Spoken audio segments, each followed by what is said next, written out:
মারে, শুরুটা কিভাবে করব বুঝে উঠতে পারছিলাম না। যেদিন তুই তোর মায়ের অস্তিত্ব ছেড়ে ভূমিষ্ঠ হয়েছিলি, সেদিন থেকে তোকে মা বলে ডাকতে শুরু করলাম। তোকে মা ডাকতে গিয়ে নিজের মা হারানোর ব্যথা ভুলেই গিয়েছিলাম।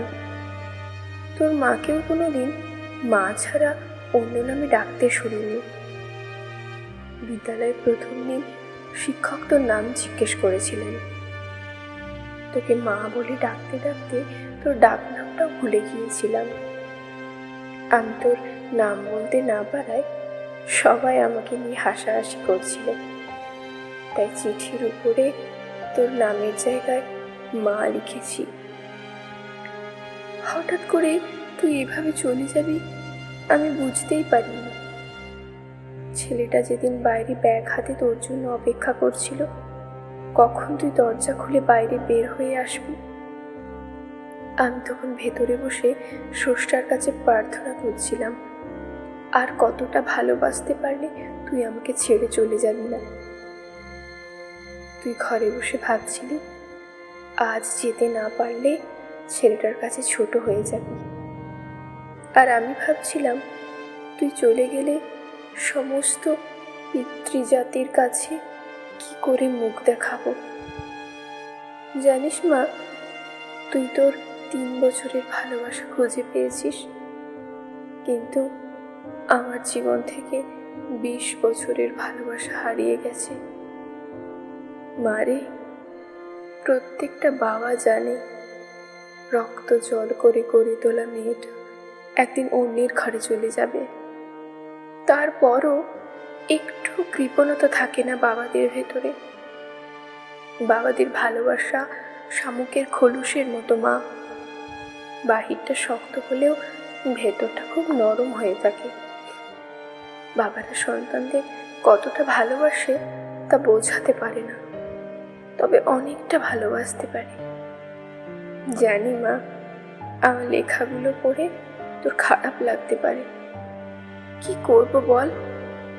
তোরা তো যৌবনে পা রাখার পর চোখ, নাক, কান সব কিছুর প্রতি বিবেচনা করে প্রেম করিস, কিন্তু যেদিন জানতে পারলাম তুই তোর মায়ের গর্ভে অবস্থান করছিস, সেদিন বুঝতে পারিনি তুই কালো না ফর্সা হবি, ল্যাংড়া না বোবা হবি। কোনো কিছুর অপেক্ষা না করেই তোর প্রেমে পড়েছিলাম, তাই এত কিছু লিখলাম।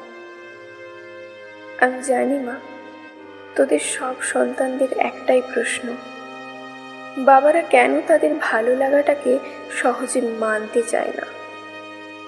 উত্তরটা তোর ঘাড়ে তোলা থাকলে তুই যেদিন মা হবি সেদিন নিজে নিজে উত্তরটা পেয়ে যাবি।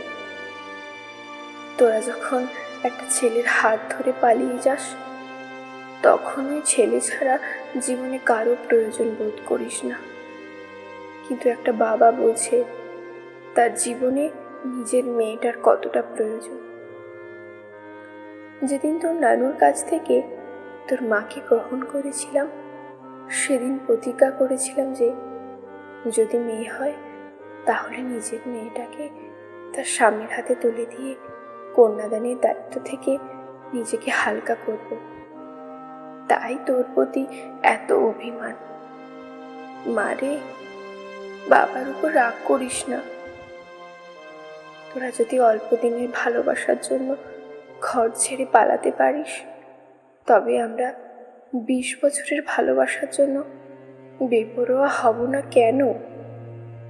বাবারা মেয়ের সন্তানের জন্মের পর চিন্তা করতে থাকে নিজের মেয়েটাকে সুপাত্রের হাতে তুলে দিতে পারবো তো, আর যৌবনে পা রাখার পর চিন্তা করে কোনো প্রতারণার ফাঁদে পড়ে পালিয়ে যাবে না তো।